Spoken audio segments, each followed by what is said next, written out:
رات کی قسم جب وہ چھا جائے اور دن کی قسم جب وہ روشن ہو جائے، اور اس ذات کی قسم جس نے نر اور مادہ پیدا کیے کہ تم لوگوں کی کوشش طرح طرح کی ہے۔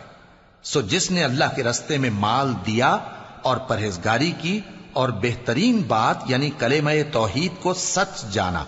تو اس کو ہم آسان طریقے کی توفیق دیں گے، اور جس نے بخل کیا اور بے پرواہ بنا رہا اور بہترین بات کو جھوٹ سمجھا، تو ہم اسے رفتہ رفتہ سختی میں پہنچا دیں گے، اور جب وہ دوزخ کے گڑھے میں گرے گا تو اس کا مال اس کے کچھ بھی کام نہ آئے گا۔ یقیناً راہ دکھا دینا ہمارا ذمہ ہے، اور بے شک آخرت اور دنیا ہماری ہی ملکیت ہیں۔ سو میں نے تم کو بھڑکتی آگ سے خبردار کر دیا ہے، اس میں وہی داخل ہوگا جو بڑا بدبخت ہے، جس نے جھٹلایا اور منہ پھیرا، اور جو بڑا پرہیزگار ہے وہ اس سے